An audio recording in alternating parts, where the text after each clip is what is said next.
Welcome to part two of our coronavirus town hall, hosted by the Berkeley School of Public Health. My name is Michael Liu. I am the dean of the school. Part one of this town hall was about facts and fears, giving you facts and addressing your fears.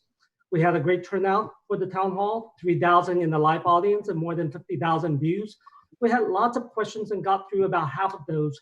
So today we're going to pick up where we left off, answer some of the questions that you still have, but we named part two of the town hall Science and Solutions because we want to start talking about solutions based on the best science and best evidence. How are we going to solve this crisis, and how do we get out of this mess that we're in right now? So I'm pleased to be joined by an extraordinary panel of experts: Dr. Amani Allen, Executive Associate Dean and Professor at Berkeley School of Public Health; Dr. Coco Auerswald, Associate Professor of Public Health at Berkeley and Pediatrics at UCSF; Dr. Eva Harris, Professor of Infectious Disease and Vaccinology and Director of our Center for Global Public Health at Berkeley School of Public Health; Dr. Nick Jewell, Professor of Statistics and Public Health at the London School of Hygiene and Tropical Medicine and also at UC Berkeley; Dr. Maya Peterson, Chair of Biostatistics at Berkeley School of Public Health; Dr. Art Reingold, Chair of Epidemiology at Berkeley School of Public Health; Dr. Lee Riley, Chair of Infectious Disease and Vaccinology at Berkeley School of Public Health; and Dr. John Schwartzberg, Professor and former Director of the UC Berkeley UCSF Joint Medical Program. Now, many of you submitted questions in advance, so let's get started with those. The first question goes to Nick. Nick, when are we going to peak in the Bay Area and in California? Thanks, Michael. It's a pleasure to be here today. Of course, it depends very much on where you're talking about in terms of when the peak will occur. We're certainly not yet at the peak in the United States as a country. In California, it's a different epidemic obviously from New York and other parts of the country. And there does seem to be evidence now appearing that we may be at the peak, if not slightly beyond the peak in terms of infections. Yesterday, there was about 1,100 new cases reported in California. And a week ago, it was about 2,200. And it's oscillated up and down during that week, but we're certainly showing evidence of flattening the curve. But even within California, it's a very different epidemic in Northern California and Southern California. Even though we're growing at roughly the same rates in the north as they are in Los Angeles. In Los Angeles, they've had about 9,000 cases to date. In San Francisco County, about 900, and Alameda County, about 900. So very different epidemics within California. I would say in the Bay Area, there is strong evidence that we are now at the peak or going down the other side of the peak. Great, thanks, Nick. Maya, how much longer do we have to stay sheltered in place, and how will we know when it's going to be safe to go back to work? Yeah, thanks for that great question. So the short answer, which I suppose won't come as a surprise, is I can't give you an exact date right now. What do we know? I think what we know is we won't be able to go from shelter in place to nothing. So obviously the transition is going to have to be gradual. We're going to have to back out of shelter in place into a range of other public health interventions to help us keep this epidemic under control. And so that's going to include things like adequacy of access to testing, contract tracing, surveillance, et cetera. The other thing we're really going to need to know when it is safe to back out of shelter in place is enough understanding of the current status of our local epidemics. So in other words, we're going to need enough data to know that shelter in place itself is working before we talk about easing back on shelter in place. And as Nick mentioned, I think those data are really coming together. We're starting to see promising signs. And so I think as those data continue to accrue in Northern California and different parts of California, this is something we're going to be able to follow closely. What we do want to do is make sure we have a certain degree of wiggle room or room for error when we do back out of place. And so what we really saw at the beginning of the epidemic was the importance of taking early action in terms of our ability to control the epidemic. And Nick and his daughter, Britta Jewell, actually have a really nice piece about that from early on in the New York Times, the importance of acting earlier. So we can kind of think about that same reasoning applied to when it's safe to back it out of shelter in place. We really want to make sure we're not backing out too early, so that as we back out, we're hoping that the interventions we replace shelter in place with are working to control transmission. But in case they aren't, we really want to leave ourselves some margin for error so that we can re-intensify interventions and not be in a position of acting early in a second wave to control the epidemic. And I think then the final point is just to follow up on Nick's one, which is there's not going to be one size fits all answer. We've really seen this epidemic evolve differently in different parts of the United States and even different parts of California. And I think as we think about what the right timing is for shelter in place and also how to make that decision safely, there's really going to be a real role for coordinated regional responses, but also the use of regional and local data. Great, thanks so much, Maya. The next question is for Art. The CDC is now recommending wearing cloth face masks in public. Is cloth covering enough to protect myself in public, or should I really wear an N95? So thanks for that great question. And again, I'm also happy to be with you and with my distinguished faculty colleagues. So I think the first point to make is that you're wearing a face mask in public to protect others, not to protect yourself. So we really hope that by wearing a mask in public, it will reduce the chances that you transmit virus to others if you happen to be infected with the virus asymptomatically. We'd like to reduce the chances that you will infect someone else. So that's the first point to make. The second point to make is that if by wearing a mask you stop doing all the other important things we want you to do, particularly good hand hygiene, you could end up, in fact, being worse off as a result of that. So a mask is not a replacement for the things you can do to protect yourself, which include good hand hygiene, social distancing, and things like that. The third point I would make is we do not want you to go out and try and get an N95 mask if it will take them away from our frontline healthcare providers. We seem, as a rich country, not to have enough N95 masks for those critically important healthcare providers. So we don't want you trying to get an N95 because it will reduce the number that are available for doctors and nurses and other people working around sick patients. So finally, to answer your question, what do we know about how well cloth masks work? Well, the science so far is pretty limited. There's some evidence that they reduce the large droplets that you might put out into the air and infect other people with. The evidence around much smaller particles, what we call aerosols, is frankly very, very minimal. And they may or may not protect fully against you putting out an aerosol.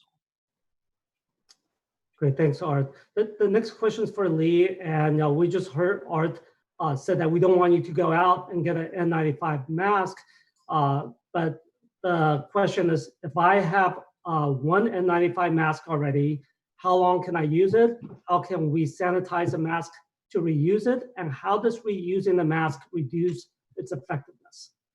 Okay, so yeah, thank you for the question. I'm also very happy to be on this panel. CDC actually does have a guideline for the reuse of N95 masks, specifically designed, I think, for healthcare workers. So you can probably extrapolate from that for people who are not healthcare workers. So what they recommend is if there are no instructions that come with the mask, then if you're a healthcare worker, you're working in a healthcare environment, you can reuse the mask maybe up to 5 times. So maybe in a non-healthcare settings, you can probably use it, maybe even many more times. But I can't really give you any numbers. There's nothing out there, specific guidelines for non-healthcare workers. But the other important things to remember is, make sure you wash your hands before you remove the mask and after you remove the mask. And then when you're not using the mask, keep the mask in some sort of breathable paper, like a paper bag. And then if the mask becomes damaged or becomes difficult to breathe through, then discard it for sure. And then never share the mask with anyone else. Great, thanks, Lee. We got a follow-up question for you. How can we better protect essential workers? So for example, if a janitor is being sent to clean an area where there was a confirmed case, shouldn't they wait a few hours first, ventilate the area as much as possible, since I've heard that small droplets can remain airborne for a few hours? So I guess that would depend on the type of room that the worker has to clean. If it's a hospital room, usually in the hospitals, the rooms have air recirculation. And so, I don't think you need to wait that long to go in. Of course, you have to make sure you wear a mask and gowns and gloves to go in to do the cleanup. But if in a hospital room, intubation procedure wasn't or nebulizers were used, then you might disseminate the aerosols, which will remain in air for a while. If it's a droplet, no, the droplets don't really remain suspended in the air for long. They would just fall. And so now if you're cleaning some other types of rooms where there's no air circulation, it's probably a good idea to wait. I can't really say how long, but again, if you have to go in, make sure you wear gloves and masks and just protect yourself. And thanks, Lee. The next question is for John. What can I do to boost my immune system to ward off the coronavirus? Thanks, Michael. Eat a healthy diet. Don't abuse alcohol. Don't smoke. Get exercise.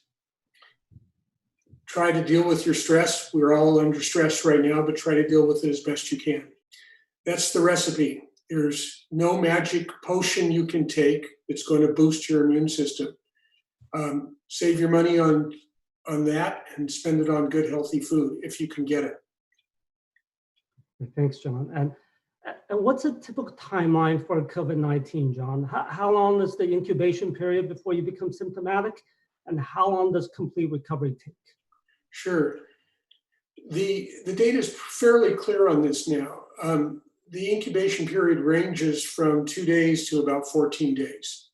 That is, from the period of time you get infected to the period of time you get sick is in that range, but the mean number is 5.1 days. So for all intents and purposes, you're going to see most people getting sick right around 5 days after they got infected. After that, the typical course for somebody, if they develop symptoms at all, because a lot of people, we don't know how many don't develop symptoms, but if they develop symptoms, the typical course is going to be 1 to 2 weeks for the vast majority of people.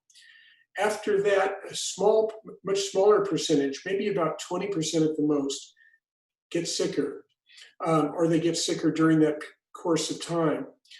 Typically, the time between when you first get ill and you wind up being so sick that you need to go to the hospital is on average around 7, maybe 8 days, sometimes earlier, sometimes later, but that's the period that seems to be where if you're going to really get sick, that's where people tend to turn the corner and get a lot worse. So that typically is the course. If you are one of these people who gets quite ill, you're in for typically a prolonged hospital stay. It could be as short as a few days, but it could be as long as 2 weeks, 4 weeks, even longer sometimes. And how about after you recover? How long do you stay contagious after you recover? Well, that's a terribly important question for which we don't have a lot of good science at this point. We know we can detect viral RNA, the virus's RNA, in, for example, the throats or back of the nose in people, even a day, sometimes even 2 days before they become ill. And we also know that we can detect it after they're well. They can be completely well, and sometimes a week longer, we can still find the virus. Sometimes even weeks longer, we can still find, not the virus, the RNA. And that's an important distinction because we don't know if finding the virus's RNA means that the virus is still there. It may just be the remnants in terms of the RNA.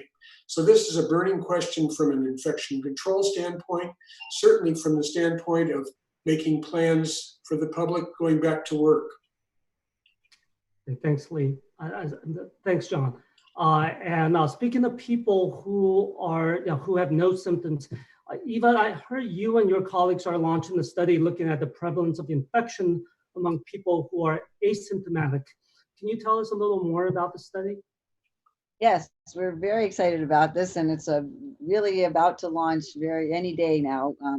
What this is an assessment of the point prevalence, meaning of people who are asymptomatically infected at that moment, meaning that they have RNA, they have the virus in their saliva, oral swabs, nasal swabs, just of the nostrils.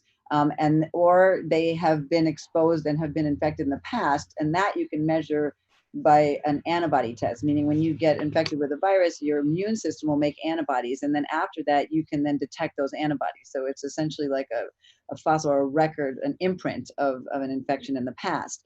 And we really have no idea of what that is in this population, or really in any area in the United States, because we started testing so late.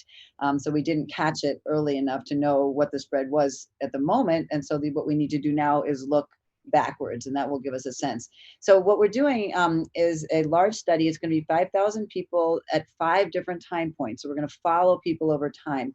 And really importantly, it's I'm going to name some words and then I'll go back and describe them. It's representative, it's randomized, it's going to be stratified, and community-based.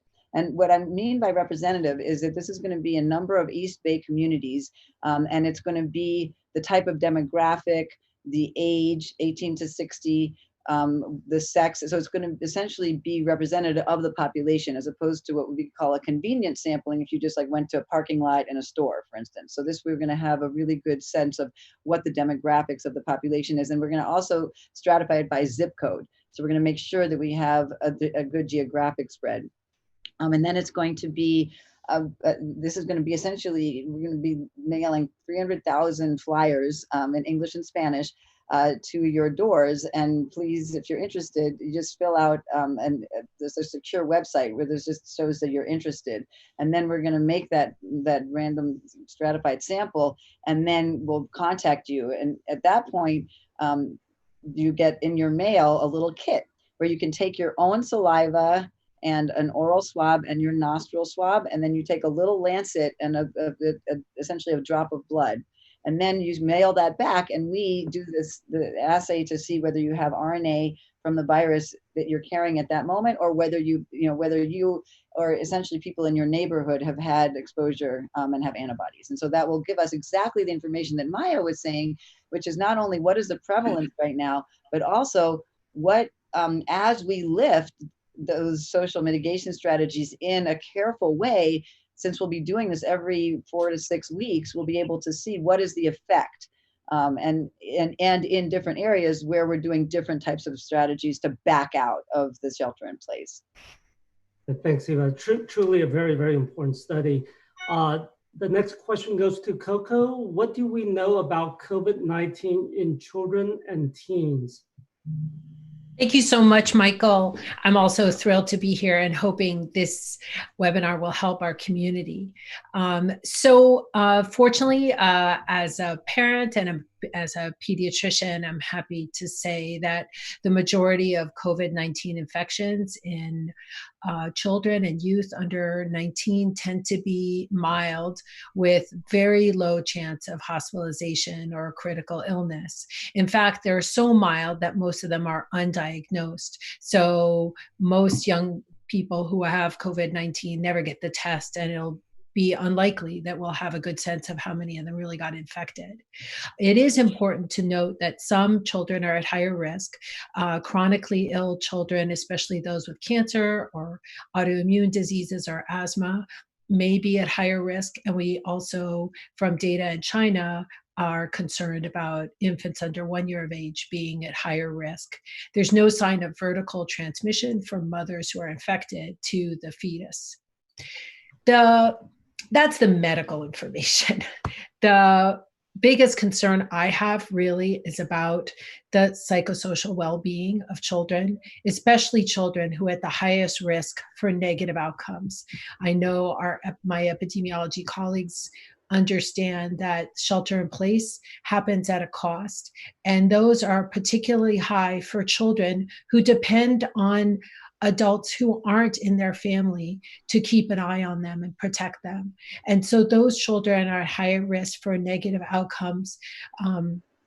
Include children in households with fewer resources, maybe families that were already struggling and are now newly unemployed because they've been struggling with multiple marginalized jobs, parents who have insufficient support from other folks, folks with substance use, foster children.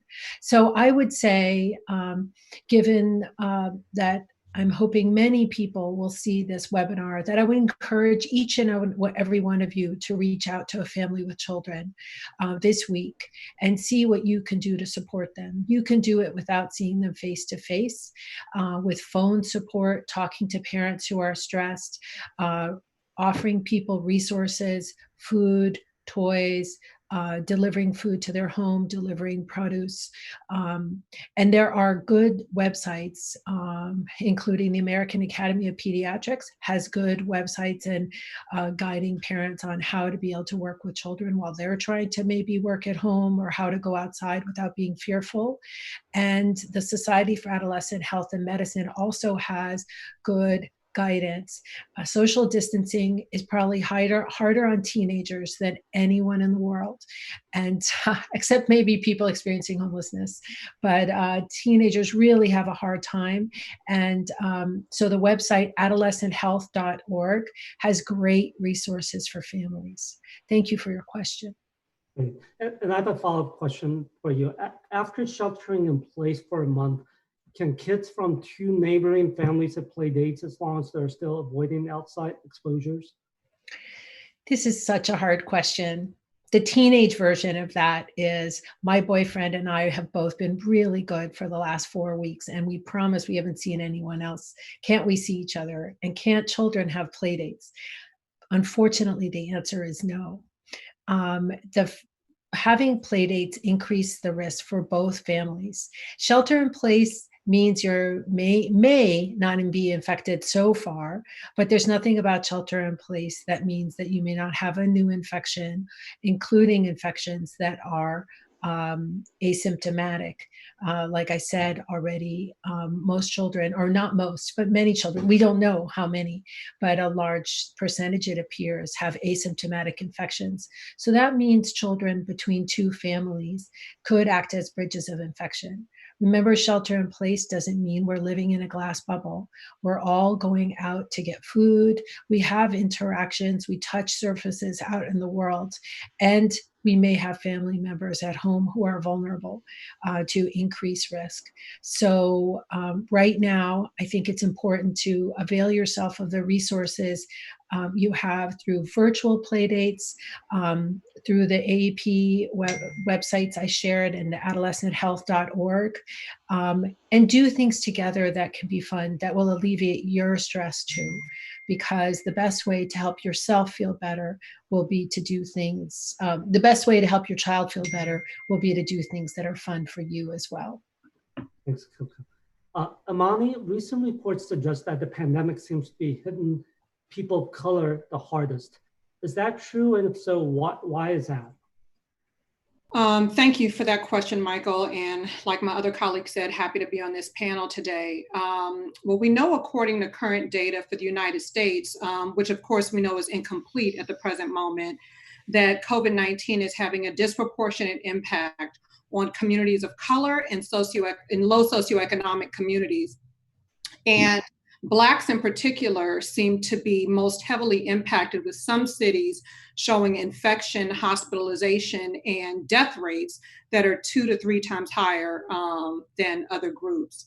So this is obviously a problem. There are a number of reasons for that. Probably one of the primary reasons is pre-existing conditions, which we know are much higher for Blacks than they are among other groups. And so, Blacks that test positive, where the group already has such a high prevalence of other pre-existing conditions, are going to be more severely impacted, especially when it comes to the severity of the illness and likelihood of death.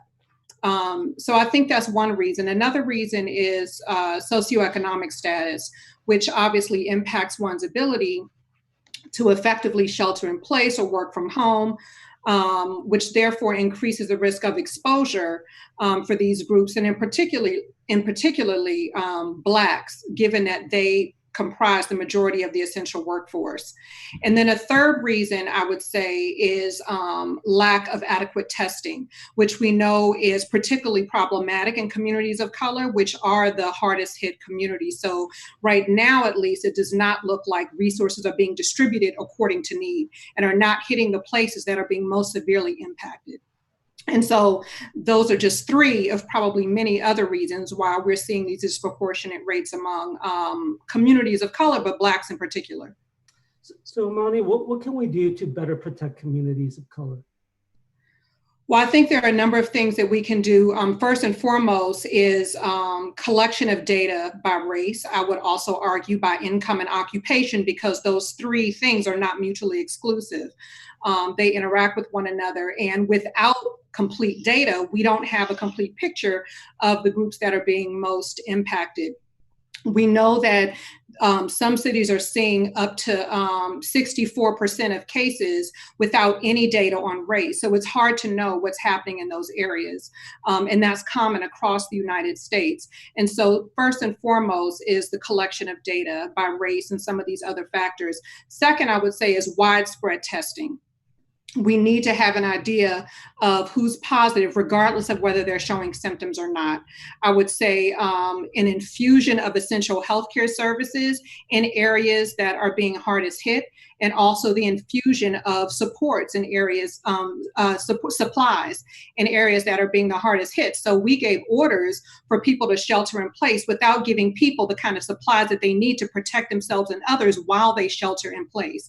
And this is key. And although our data are incomplete, we know enough right now to have an idea of where those hardest hit communities are. And so from kind of a public health intervention perspective, I'm definitely a staunch advocate for the distribution of resources according to need. We know right now there are 330 million people in the United States with between 550 and 600,000 known cases.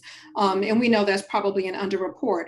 But from that perspective, the percent of the US population that's currently infected is less than 0.20%.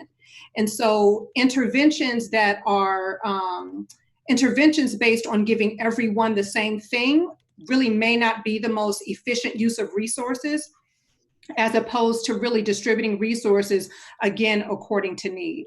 And so that's a strategy in public health that we have called proportionate universalism, or that John Powell from our very own Othering and Belonging Institute has called targeted universalism. And it doesn't mean to take resources away from some groups, but it does mean to target resources, again, according to need. And that's more of an equity-focused intervention approach as opposed to an equality-focused intervention approach.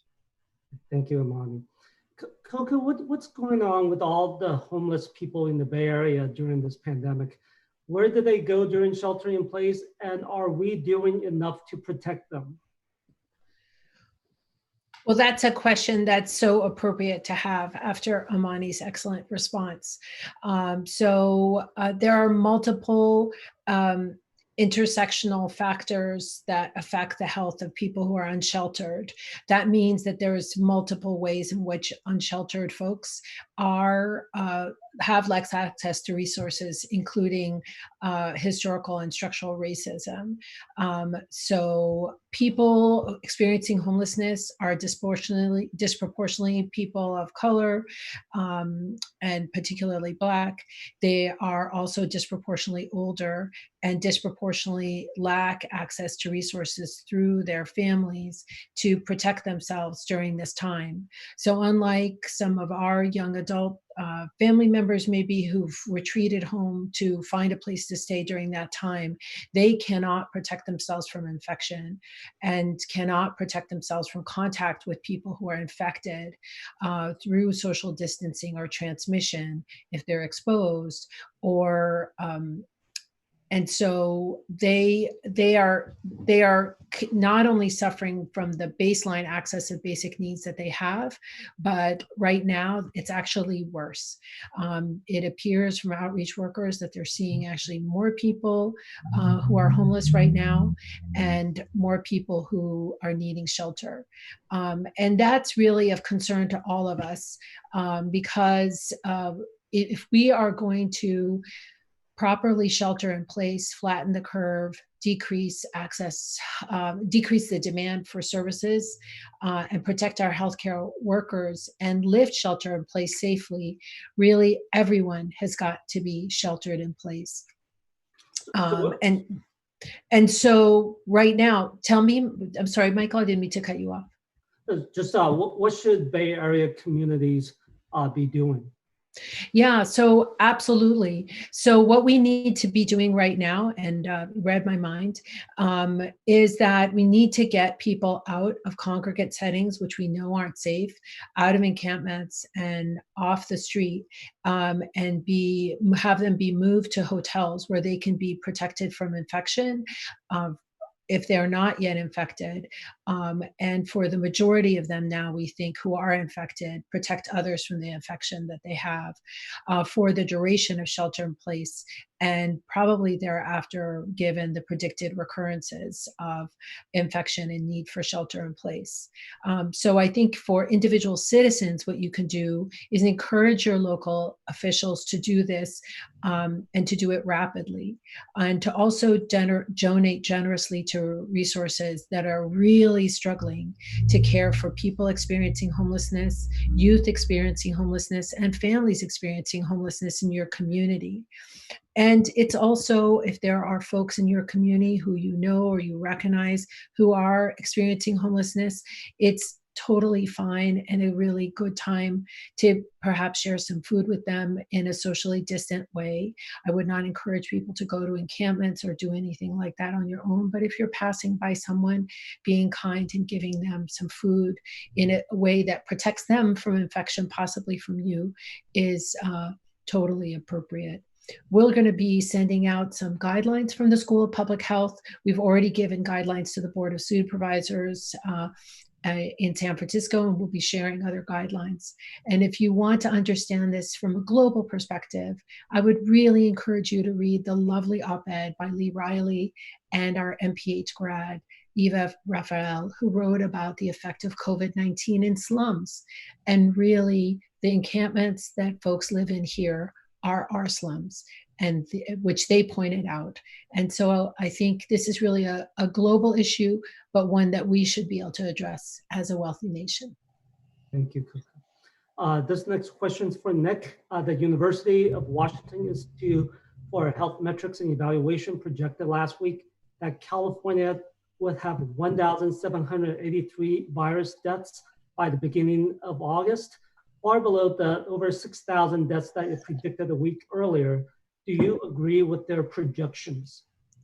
Well, I and many of my colleagues have been very skeptical of many of the projections coming out from this model, despite the fact that it's been widely quoted by the media and used by government officials as scientific evidence.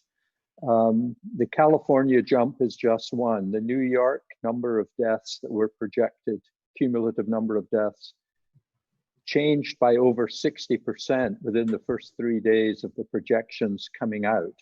And I'm peculiarly familiar with the situation in the United Kingdom, where last week, a week ago today, IHME predicted 66,000 plus deaths in the United Kingdom, more than they were projecting in the entire United States.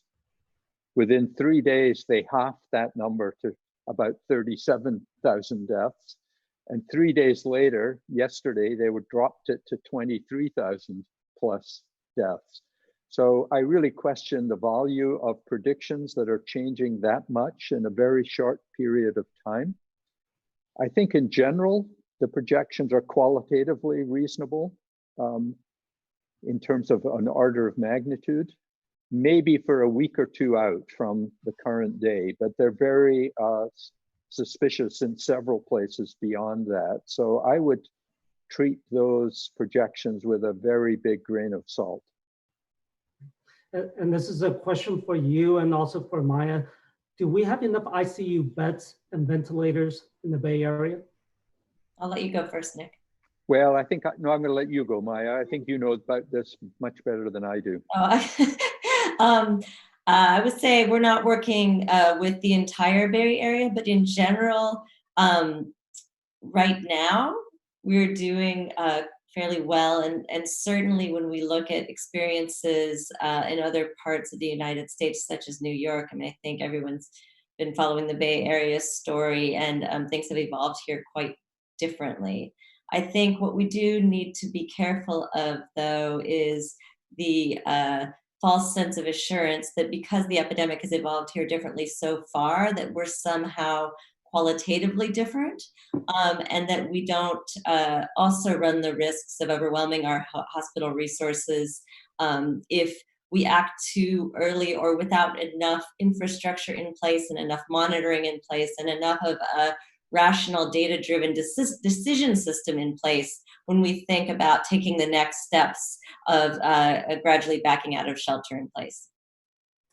And do you want to add something to that, Nick? No, I think I agree in general. I have, I know you have familiarity with San Francisco. I have some familiarity with Kaiser Permanente. I think Northern California in particular, but also parts of Southern California, took aggressive action relatively quickly compared to other parts of the country. And this has led to exactly the goal of shelter in place, which is to reduce infection spread and therefore reduce demand on the healthcare systems and the hospitals and healthcare workers. And I think we're seeing evidence of that, particularly in Northern California.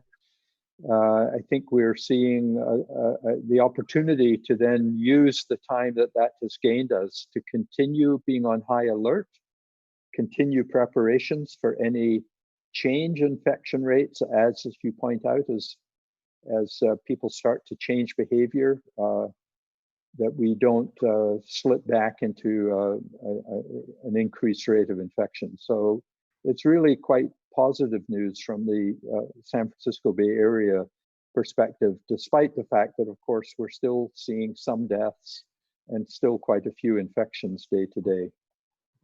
Thanks, Nick. Let's take some questions from our live audience. Priya, do we have any questions?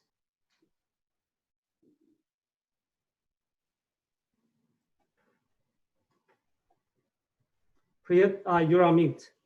Hi, sorry, I'm unmuted now. We have many questions, and here's one. Can anyone comment on the psychological toll that this pandemic will have on Californians? I can speak to that. I think that the psychological toll is significant, and of course it varies. The psychological toll is greater for folks who are at greater risk, including folks who have existing psychiatric illness, who have had problems with depression or anxiety or are dealing with that in their families. This is going to add to that and make it harder for them to get the resources and support. It will also have a greater toll on folks who have history of PTSD and trauma, especially if it has a relationship to any kind of experience they're having right now in shelter in place. It also does put people at more risk of psychological damage due to ongoing trauma at home, either verbal, physical, or sexual abuse at home, when people are sheltered with people who are actually a risk to their psychological or physical safety. This is a huge issue. And I heard last week that recently the National Sexual Abuse Hotline for the first time got more calls from minors than it did from adults. So we know that this is a very serious risk. There's lots of things we can do, however, once again, reaching out to folks that we know, encouraging that resources go out to folks who are at highest risk, and taking care of ourselves by having a regular schedule, by setting boundaries between our different activities, if we're working at home and also caring for our family, spending time outdoors safely, being sure that we're sleeping, and also seeking spiritual sources of support, either through our communities of faith or through meditation, and of course, exercise. So all the tools that are available to us to decrease stress, many of those are available to us when we shelter in place. Sometimes we have to be a little creative, or maybe take our yoga class online. But it's very important to do that. And finally, I think that it'd be good at some point for us to switch to saying physical distancing versus social distancing. There's nothing about physically distancing that means that we shouldn't be talking to others, reaching out to others. And I think many of us, myself included, are retreating socially to a degree that is not indicated. There's nothing about talking on the phone or virtually that's going to increase your risk of infection. In fact, it's just the opposite. So I would reach out to folks for support, and also reach out to those you know who may need support. There's so much to address in this question, Michael, but thank you for bringing it up, Michael and Priya. Thanks so much, Coco. Another question. People have heard that a tiger at the zoo got sick. What do we know about human to animal transmission or vice versa? What does that tell us? I'm happy to answer that. Art, do you want to? Oh, go ahead. There was a tiger that got sick. We don't know if it got sick from this virus, but the virus was isolated from its nose and its mouth. There were actually other tigers associated with that tiger that got sick as well. There is no evidence that the other tigers were infected with that virus. So it very well may have been another virus that was causing the illness, and we just happened to culture that virus in that particular tiger. That said, it is very interesting that the virus is able to transmit from a human to the tiger, and that would be the way it went. We've seen that with 2 cats that's at least been written about in the literature, and we've also seen it with dogs, a couple of dogs. All of those situations have been from the owners. Art, did you want to add anything to that? Well, I was just going to say, with other infectious diseases, we know there's human to animal transmission, certainly for tuberculosis. There have been outbreaks in zoo animals caused by transmission from a zookeeper. So it's entirely plausible, sure, through a respiratory infection. I think there's also some data that cats actually have ACE2 receptors for the virus. And so civets also, and the original SARS also came from, well, people believe that it may have come from civets. And civets are a member of the cat family. And so that's a potential biological, link. I think the important point for our listeners is that there's no evidence of animals that are infecting humans. Michael, shall we ask one more question? Sure. What are the milestones we have to look for to ensure citizens are safe to leave home? And we've touched on some aspects of that, but. Well, let me just add to that, Priya, that we certainly need to see the peak of infections turn so that we are seeing less infections and less deaths every day than the day before, at least for some time. And I would want to remind people that in some sense, the length of time since the shelter in place edicts went into operation in California and across the country, that's several weeks ago now for us to even get close to the peak. It's not unlikely that we'll have to wait that length of time after the peak to get back to where we were before. And even in some particularly lower income communities, maybe even longer, because there's evidence in in resource constrained places that it takes longer to decline than it did to rise. So we can't think of the peak as being the end of shelter in place. Maybe at best, it's halfway through. And I would add to that, Nick, I don't know how you feel about this, and certainly what we're seeing in California is different than what we're seeing nationally. But when we look nationally, again, we have 565 or so thousand cases with only about 60,000 people who have either recovered or died as a result of the virus. So we have many more, we're kind of still seeing cases, the case numbers much, much higher than our recovery and death numbers. And although the recovery growth rate is greater than the case growth rate, we still haven't seen kind of that flip-flop yet that we might want to see to signal to us that it's kind of safe to go back to normal activity. Do you have any thoughts about that? Certainly not in the United States as a whole, because there are staggered epidemics everywhere in the US. And so, yes, there's not evidence as a whole. But as Dr. Fauci said over the weekend, returning to place, and I think Maya mentioned this too, this is not going to be a one-size-fit-all return to loosening shelter in place. It's going to be staggered in different communities, particularly when we know that we have the surveillance systems and the materials necessary to respond to any new infections that may reoccur after we loosen shelter in place. And we're not there yet as a country, and we're not going to be there for several more weeks. And others on the panel can probably talk about the testing situation, that we're not really ready even now to respond to a resurgence of infections by using testing the way we should have been months ago, the way other countries have been.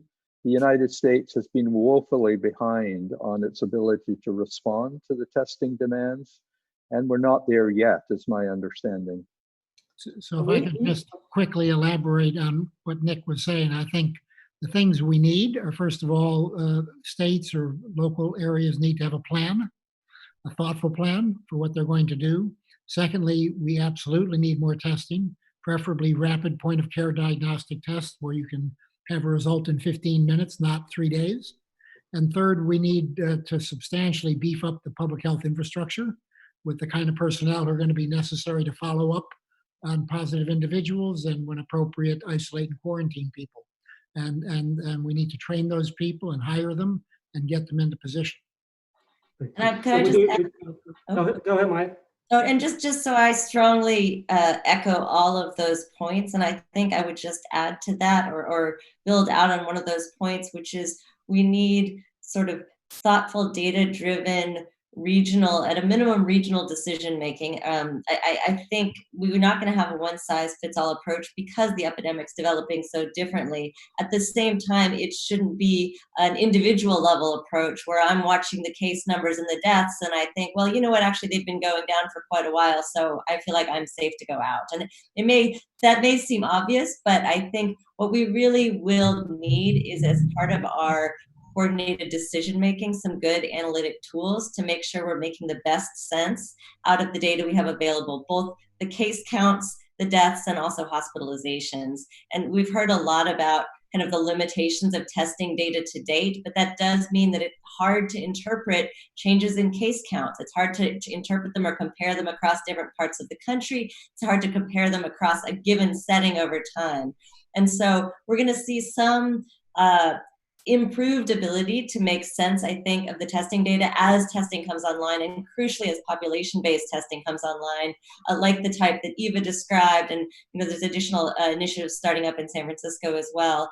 But we're also going to need to be very careful as we take those data to look at them in ways that quantifies how much uncertainty there is about really where we are in the epidemic, and make sure that what looks like a flattening and a peak of a flattening or a peak of the curve really is one with some degree of certainty, and that we've really been sort of declining for long enough that it's safe to go forward. And I think that's a place that mathematical modeling and data analytics is helping with and really can continue to help with. Just, So we actually have a bunch of questions about testing. And so just to help our audience better understand testing, let me go Lee first. Can you explain the difference between like serology testing and PCR testing? sure. Before I answer that, can I just follow up a little bit on the discussion you had? Absolutely. Okay, so, as Nick mentioned, the social distance orders went into effect maybe 3-4 weeks ago, and even longer here in the Bay Area. And so if we're seeing new cases right now, that means that the transmission for these cases occurred well after the incubation period. Okay, so we really need to know who these people are who are still getting the disease. Are they happening in people who are not following the directives? Are they happening in first responders who have to deal with patients with COVID?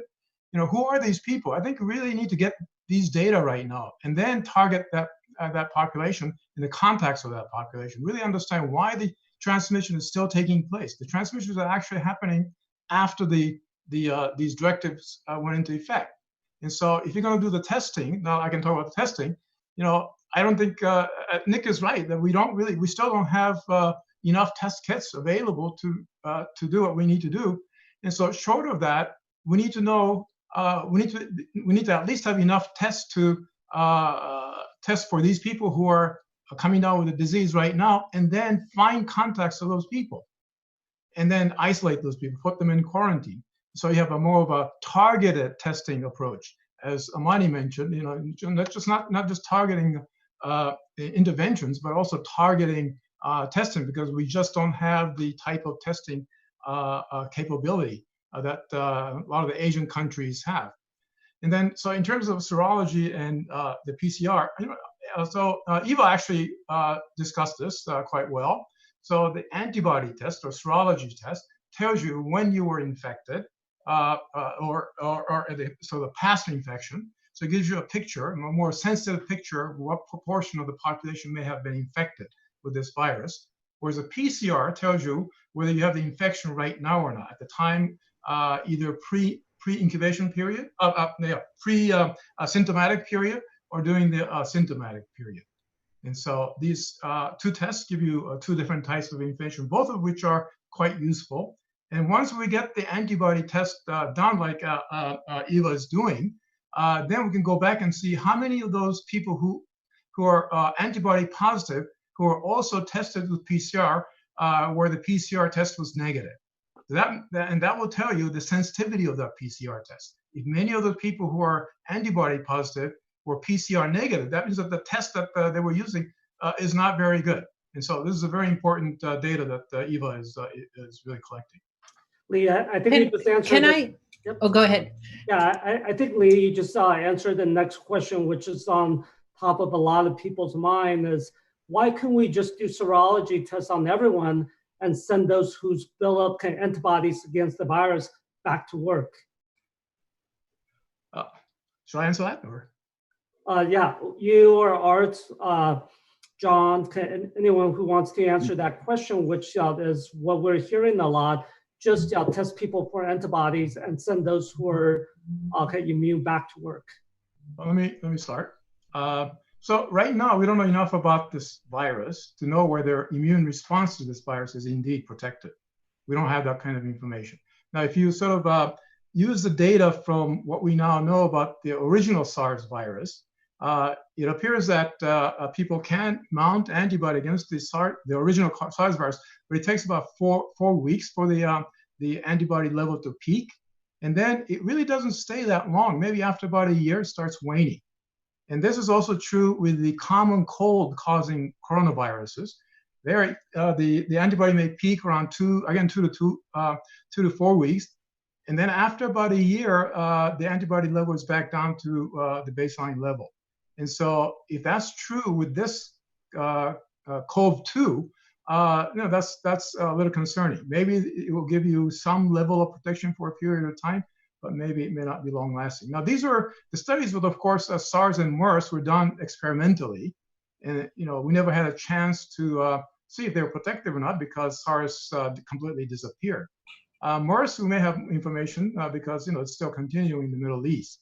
But I don't know, I don't have any data about that. If I can So if add I- to that. Oh, Go go ahead. ahead. Right. Yeah, no, just that it also depends on what kind of antibodies and how much antibody you're making. So, for instance, the antibodies that are directed to the receptor binding domain of the spike are very important because they can block the ability of the virus to interact with the receptor on the cell, and so it'll block its ability to infect. But it's really important when we measure just the binding antibodies that we associate that in other studies with the ability to neutralize infection. And those are called neutralizing antibody titers. And so what we can do is measure binding antibodies and then do a correlation with neutralizing antibodies. And then we'll know in one study will then be able to be applied to many, many other studies. We also need to then take those neutralizing antibody titers and see whether they actually protect people. That's what really matters. So we need to essentially be able to do what's called see whether they're an immune correlate. And those are ongoing studies because, especially in healthcare worker populations, where they're being constantly exposed, so we can actually do in a much more rapid time frame to understand whether the antibodies that we're interested are actually protecting people from infection. So just Can to I make add, one- Michael, can I just add one comment here? Right. Sorry. I'm putting myself in line as well. Okay. Let's go, Nick, and then Coco, and then we do need to kind of move on. I just want to make a quick point that the serological tests that Lee and Eva have been talking about are very important and very effective for estimating the prevalence of how many people have been infected in the population. They're not very good at the moment in proving that you are immune because the tests aren't 100% accurate. And because the prevalence in the United States is still quite low, meaning that only a very small percentage of people have actually been infected to date, if you come in and show a positive result on a serology test, there's certainly way more than a 50% chance that in fact you're not showing positive antibodies and are therefore not immune and could just as easily be infected if you go out to the workplace. So this is not terribly useful where we stand now as a means of providing people with a passport back to work by having had one positive antibody test that shows in principle that they were previously infected. It's just the tests aren't that good at the individual level. Thank you, Nick. Coco? I wanted to get back to the important question that Lee brought up about who are these people who aren't sheltering in place. I think that our school really understands the social determinants of health and that there are a lot of factors beyond people's individual decisions regarding whether folks can shelter in place. So Lee's op-ed about folks in slums talks about this, and we know that people in our own country live in similar conditions. And in fact, sheltering in place is a social determinant of health. It's a privilege to be able to shelter in place. I'm privileged to be here in my home and protected and know my family is protected and not to have to go out to make a living and provide for my family.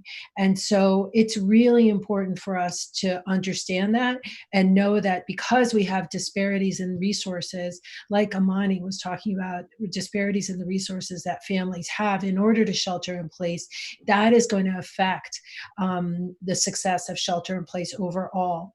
And it also affects not only who gets sick, but who gets tested. And there are many undetected infections that haven't been tested. Right now, it seems quite clear that well over 1/2 of folks in shelters in San Francisco are actually COVID-19 positive. And so that would mean thousands of additional positive tests if they were actually being run. And those folks aren't refusing to shelter in place. They have no choice. Okay, thanks, Coco. And let me follow up on something that both Eva and Lee mentioned. Eva, you mentioned the spike protein, and Lee, you mentioned the ACE2 receptors. So Eva, can you explain to us what's the significance of the spike protein on the surface of the virus, and whether its affinity for the ACE2 receptors have anything to do with why patients with diabetes and hypertension have greater susceptibility? Yeah, absolutely. So as I mentioned, the virus has these spikes. Actually, that's the corona comes from the crown of spikes, and that's what it looks like on the virus. And so these spikes are what interacts with a receptor to be able to get into a cell in the human body.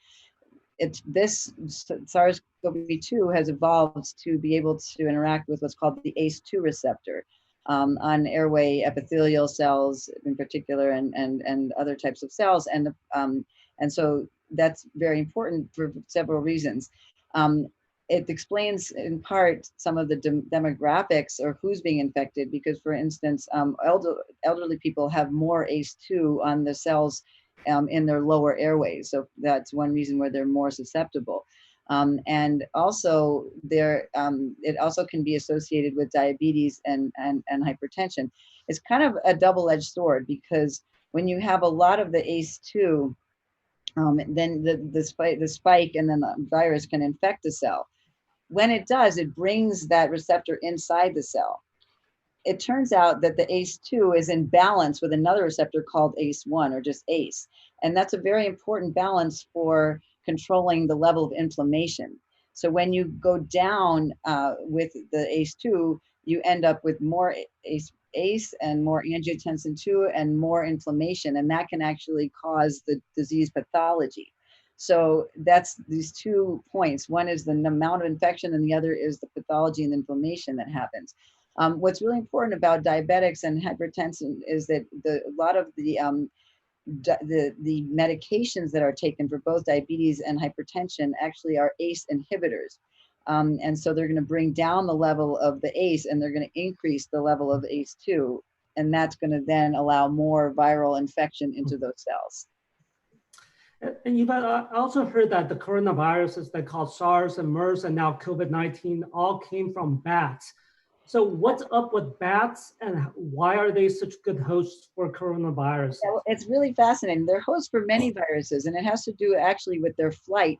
And they're the only mammals that fly, and they have a very high metabolism. And along with that, they have very high levels of what's called innate immunity. So interferons are high in bats. And so when viruses infect bats, they learn to live with these high levels of interferons, and they adapt to that. So interferons are traditionally what humans and many cells use as essentially our antiviral. They're a defense.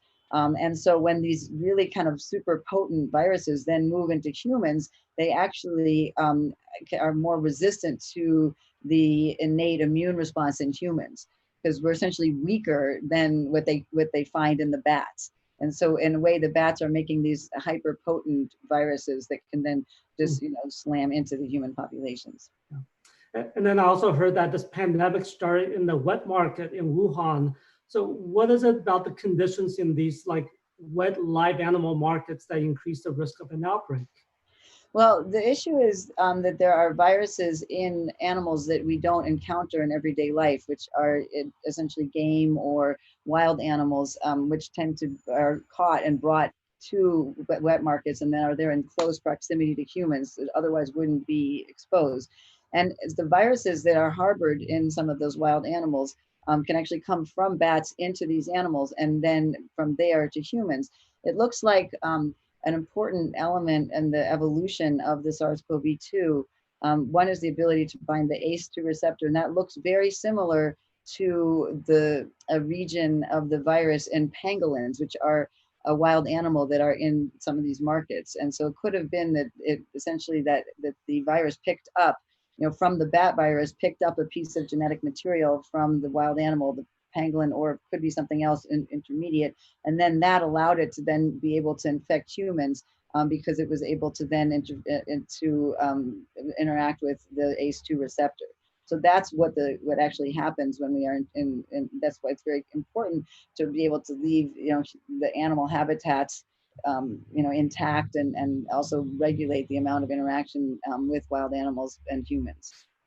Michael, if I might add, if you've ever been in a wet market, you will know that enormous numbers of animals are closely packed together, often sitting on top of cages, on top of other cages. They share their respiratory secretions, they share their feces. So it's a perfect setup for animals to transmit viruses from one to the other. and they're in very close proximity to the people who are selling them and the people who are buying them. So ready transmission from the animals to people is very easy to envision. And Art, what's the latest on the reproduction number, or the R naught? I guess that's the number of people who will catch the disease from one contagious person. Is that higher or lower than SARS or the flu? Well, Nick or Maya would be better people to answer this question, but the R naught is in most instances a theoretical estimate of how infectious an infectious agent is in a totally naive, susceptible population. On average, how many people will one infected person infect? For this coronavirus, it's not theoretical because 100% of the population is in fact starts out susceptible. So for influenza viruses, it tends to be in the range of about 1.5, 1.5, and 1.5 is plenty high enough to end up with a worldwide pandemic. For this virus, there are different estimates depending on which country and which time in the epidemic, but the most of the estimates are in a range of anywhere from 2.5 to 5, which means that this virus is substantially more infectious than influenza. And I guess I'll ask the follow-up for Maya. There's also this idea called the RE, or the effective reproduction number. So what's the significance of that, and how is it different from the R naught, Maya? Yeah, thanks. So as Art said, the R naught really tells us something about the number of cases a primary case generates early in the epidemic in a fully susceptible population. As we kind of move through the epidemic, and also as we implement public health interventions, we can move towards thinking about an effective reproductive number and really changes in this effective reproductive number over time. So the effective reproductive number at a given time really tells us how many secondary cases on average is a given primary case at that time going to result in.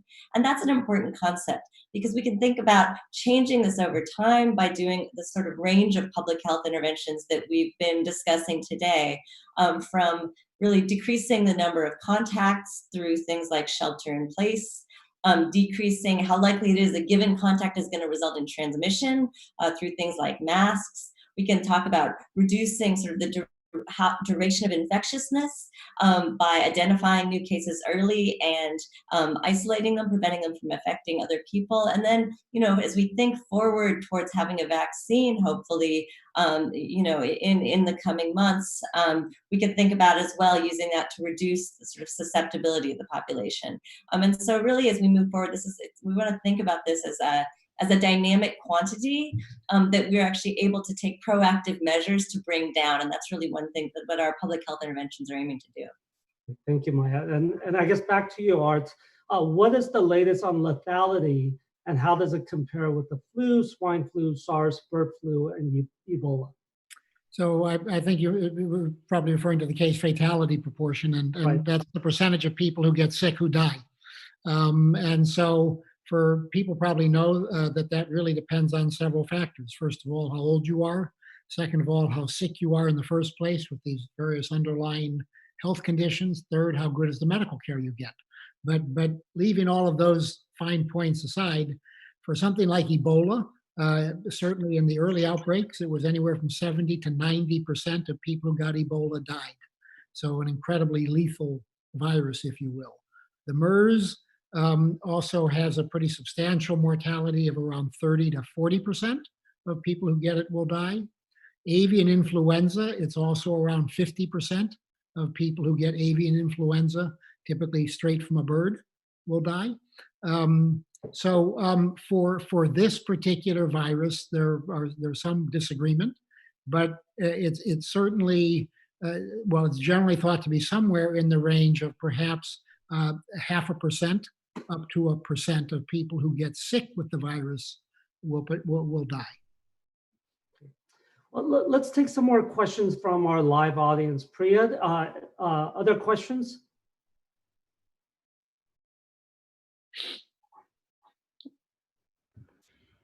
You're muted, Priya.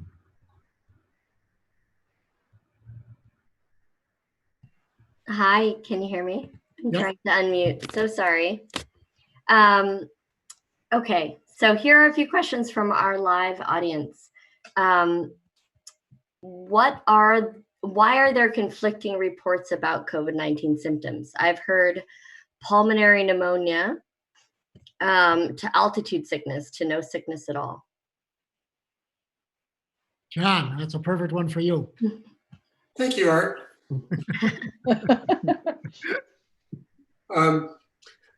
This is primarily, although not exclusively, a respiratory disease. It's really interesting, as Eva and others were talking about in terms of the ACE2 receptors, that clearly the virus uses those to get inside of our cells, and that's where we see the predominant disease, and that is lower respiratory disease, shortness of breath, coughing, typically a dry cough as opposed to a usually very productive cough, fever, severe body aches. Looks like influenza to a large degree. Interestingly, though, a lot of people don't get that. They may start with upper respiratory symptoms, a runny nose, sore throat, and fever, and then it may progress down into the lower airways, or it may never get down there. And then what's really curious is that people present in very different ways. There are ACE2 receptors in the gastrointestinal tract. It's hard to know what the significance of that is, but some people present with abdominal discomfort, bloating, and diarrhea, even sometimes vomiting with this. So there are myriad symptoms that people can present with, but the predominant ones are respiratory, and of those, it's predominantly lower respiratory disease. It's really interesting with MERS that people have been talking about. There are more receptors for MERS in the kidneys and the gastrointestinal tract, and that's probably why we see more GI and gastrointestinal and kidney disease in those patients than in this particular coronavirus. Okay, 2 questions about how COVID-19 survives. Would high temperatures kill the COVID-19 virus? And how long can the coronavirus survive in water? Can our water supply get contaminated? Lee should answer that. So I don't know about water, if anybody's really tested that. Depends on the type of water. If it's drinking water that's chlorinated, the virus probably will not survive very long. But if it's unchlorinated water, it probably won't survive very long, but I would say within a matter of, I would say, hours. Maybe Eva may know about this a little bit more. What are the other? Temperature. Oh, temperature. Yes, temperature will kill. But of course, it depends on how high. But yeah, heat is usually probably the best way to inactivate the virus. So yeah, Eva, you may have some. Well, I mean, the heat inactivation, like in the laboratory, at 70 degrees centigrade for 30 minutes, for instance, or even 15 minutes. I think we don't really understand the relation with seasonality yet for this virus because it hasn't gone through enough seasons. But, you know, there are places, you know, south of the equator, which are very hot, and we're not seeing as much transmission as we expected, but we don't know really what's going on yet with that. So I think the jury's out. I mean, experimentally, for sure, you can kill the virus with heat. The question is, you know, and that would be the same if you have very hot temperatures.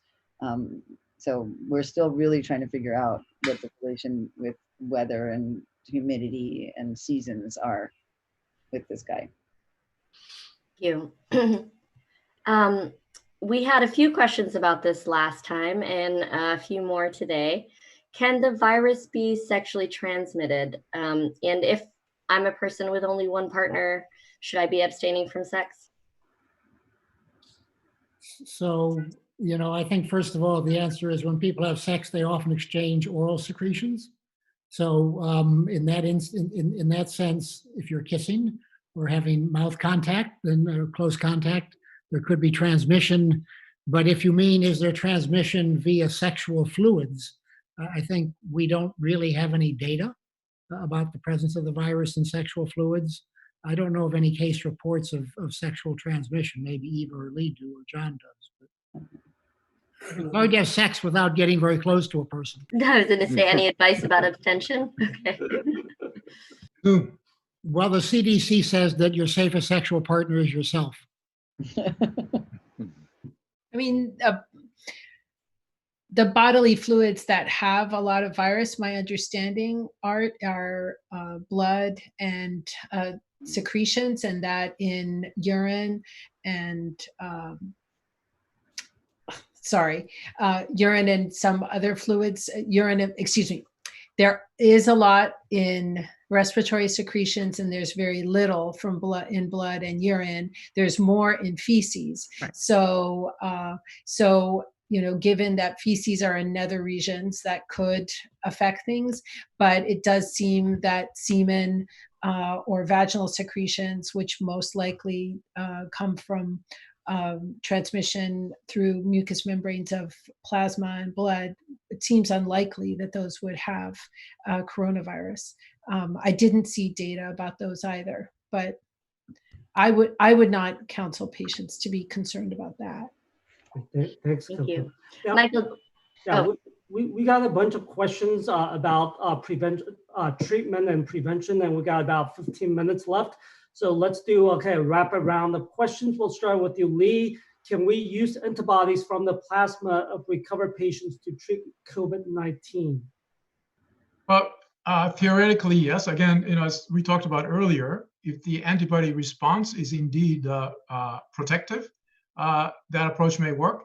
But there's the issue of practicality. How are you going to do this for hundreds of thousands of people? Yes, you might be able to do it, and some people who may be able to afford to do this kind of thing. But to make it into a real therapy, I think there's just no way. And John, the president has been talking a lot about hydroxychloroquine. What's the evidence of effectiveness for hydroxychloroquine in the treatment of COVID-19? Not much. There are no controlled trials. There's no good science to support it besides the in vitro data that suggested some activity. The fact that it was promoted by the president should carry no consideration if you're thinking about taking it. Can I make a quick comment? Yep. One randomized trial was stopped today in Brazil because large numbers of patients getting high-dose chloroquine were having cardiac arrhythmias. This drug is not a perfectly safe drug at high dose. There are negative effects of taking high-dose chloroquine. Thanks, Art. How about ivermectin, John? Ivermectin is interesting. It's a drug that's used primarily for worm infections, but it has activity against other organisms besides worms. And in vitro, that is in the test tube, it shows activity against coronaviruses in general. And there was one paper that suggested it had activity in the test tube against SARS-CoV-2, the current cause of our pandemic. There's no human data, and we would have to study it to see if it was effective or not. So no human data to guide us at this point. Okay. And there have been a couple of recent reports that countries with universal policy for BCG vaccination, which is a vaccine against TB, have lower mortality rates from COVID-19.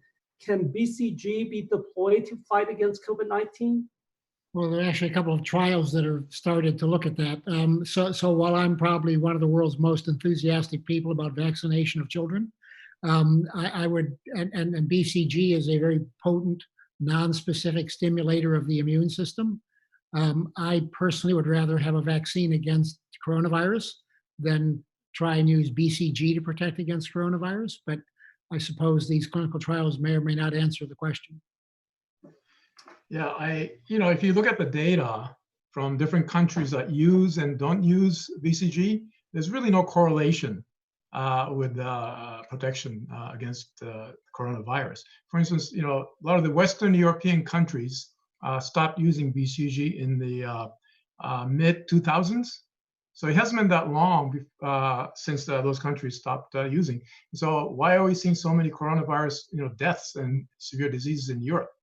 then you would also expect that in Europe, it will be the small kids who will be developing the severe disease, because it's been about 15 years since the BCG had been was stopped as a part of the universal vaccination program in Europe, and that's not what we see. If you look at Brazil now, Brazil still uses BCG, and we're seeing a huge increase in cases there and death. Portugal is the only Western European country that still uses BCG, and we're seeing a large number of cases. So there's absolutely no correlation that I can see the countries that use BCG and if I might point out, BCG is a live vaccine, which shouldn't be given to immunocompromised people because it can actually be quite harmful in that setting. Thank you. Eva, what other novel therapeutics are researchers at Berkeley working on? Well, there's a big effort right now. We've just gotten our biosafety level 3 on our floor, actually working with SARS coronavirus 2. So there's now, I think this week, Sarah Stanley and others are launching essentially screening 6,000 FDA approved drugs or the like. So just to see whether they have activity at just infecting cells. And we have now susceptible cells and good viral stocks that my lab and others, together are all producing. And so there's a huge community of scientists at UC Berkeley who have repurposed their direction towards coronavirus, SARS coronavirus 2. And so one is looking at FDA approved drugs. We have some that might have a potential that we're also testing. There's a group also that's looking for small molecules that can inhibit one of the enzymes, a cysteine protease it's called, but one of the critical enzymes of the virus. And then there's a number of other targeted approaches as well to stopping the translation of the RNA to protein. And so like every group that already works on this in another area is actually just shifting it. And so there's screening going on in labs, and the best candidates are moving up to the biosafety level 3 capacity against the virus itself. Thanks, Eva. And just to mention, Sarah Stanley is on our faculty at the School of Public Health, and I'm just so proud to be at a school where so many faculty are stepping up to find game-changing solutions to COVID-19. Now, Liev, I've heard people been kind of working on something called the universal flu vaccine. So what's the prospect of developing a universal coronavirus vaccine to fight against all future pandemics caused by coronaviruses? So my feeling on that is, I think it's going to be very challenging. For decades, many groups have attempted to develop a universal vaccine against the common cold caused by, the common cold causing coronaviruses, and they have really not succeeded. I think it's going to be very challenging. There, as we pointed out earlier, there are many types of coronaviruses that are found in bats and other animals. The human common cold coronavirus is believed to have originated in bats, and then it went through cows and then entered the human population about 200 years ago. So in order to have a universal vaccine against coronavirus or future coronavirus, we really need to know what's out there in the zoonotic environment first. And then we also need to understand, what is it about these different strains of the coronavirus that causes these different types of severe disease manifestations. We don't really have good information on why this COVID-2 is so virulent. Although I have to qualify that, as Art pointed out, is virulent in people with underlying medical conditions and elderly people. And so, we need to know a lot more about the biology of the virus to really be able to come up with a universal vaccine. But I think it will be many, many years before we will have something like that. And are you still optimistic that we will be able to have a vaccine against COVID-2 available in 12 to 18 months? I think we will have a vaccine. Whether it's going to be effective, highly effective or not, I don't know. So Eva mentioned this receptor binding domain. that the virus uses to bind to the ACE2 receptor. One of the problems with this protein is it's glycosylated, meaning that there's a sugar molecule on it. And when you have a sugar molecule in a protein, it's very difficult for the human antibody to recognize those proteins. And so it's going to be challenging. And Eva, let's go from response to prevention. Since pandemics usually begin when the virus jumps from animal to human in what's called zoonotic spillover, how do we prevent such spillover in the future? Well, I think that, I mean, there's certain points that have been made about wet markets and, you know, more regulations at that point, but very much an issue about just human encroachment into, you know, virgin forests, et cetera. I mean, and that's like, you know, development brings humans into areas and takes away habitats where animals live, that, you know, and that's where you get this crossover. I think one of the really, really important pieces is the surveillance.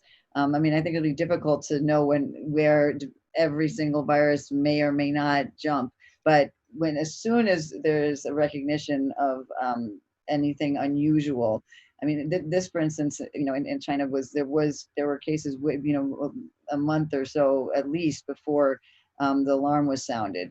And here also, you know, there wasn't testing. We knew there was circulation and people weren't testing for it, even when we knew what to be testing for. So it's really, really important to have the surveillance in place and to sound the alarm early. And also, as soon as one knows it, to really have that testing, which was available, implemented and widely disseminated. And that's the only way that we'll be able to prevent, because when there's just a few cases and you can do isolation and trace the contacts, then you can really prevent this. And in fact, that's what happened also with the original SARS. But that, you know, because this was more transmissible and the alarm was sounded too late, it's why it got out of hand. So Michael, could I make just one other quick point? So the wet markets are certainly a major issue in Asia. In Africa, the situation is a little bit different. Many of the exposures to wild animals are people hunting for protein. And if you're going to tell them not to do that, you better have a way to replace that source of scarce protein for them, because otherwise they and their children will be malnourished and die. Thank you. Nick and Maya, what could the US have done differently?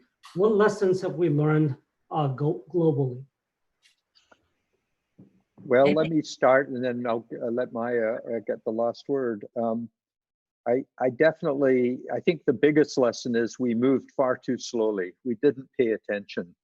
When I say that, there were a few people certainly sounding alarms in late December and early January, but there was a general kind of attitude in the West, in the developed countries, that this was something that might impact China, but it wouldn't really come here, despite all evidence to the contrary, that it was likely to come. And so we didn't take advantage of the warning time we had to better prepare. And once it did move into the United States, we were still very flat-footed about mounting a public health response. And that has caused a significant amount of additional burden or human loss and illness and death that we could have avoided.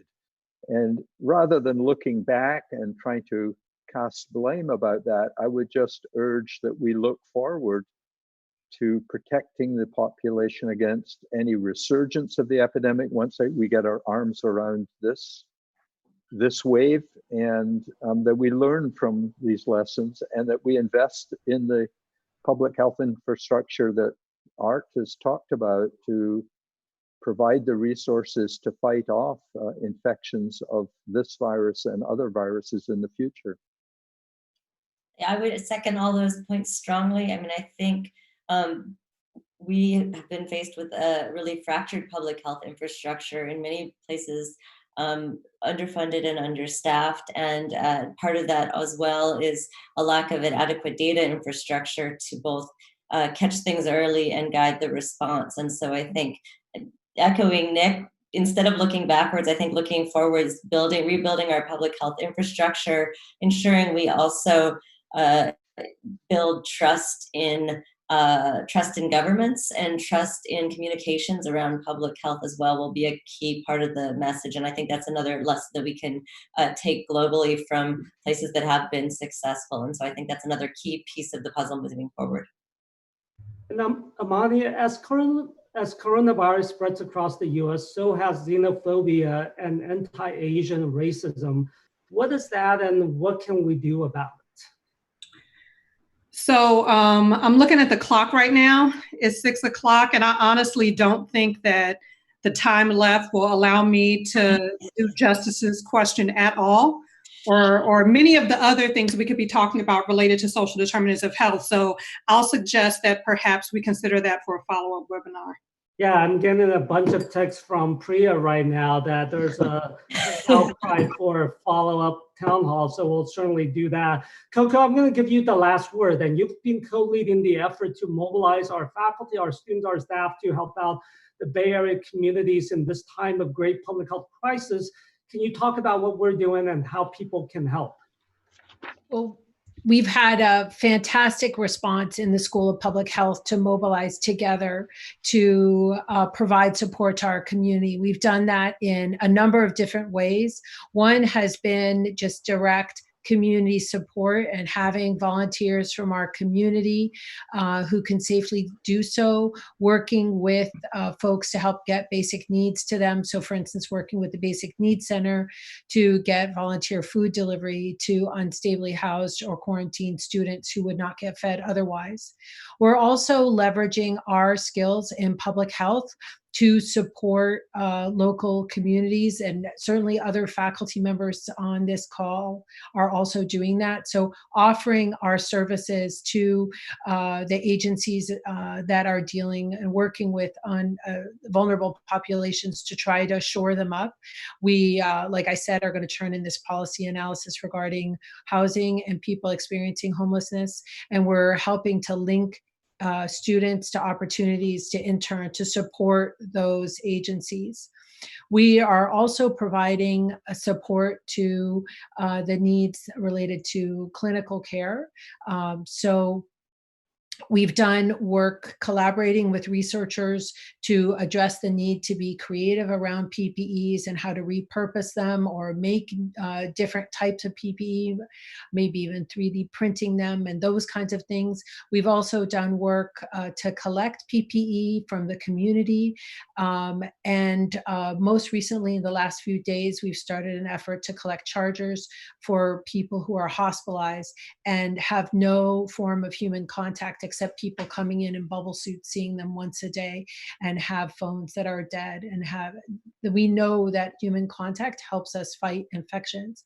And finally, we're providing on our website opportunities for people to advocate or donate or lend their voices to supporting folks most affected by this.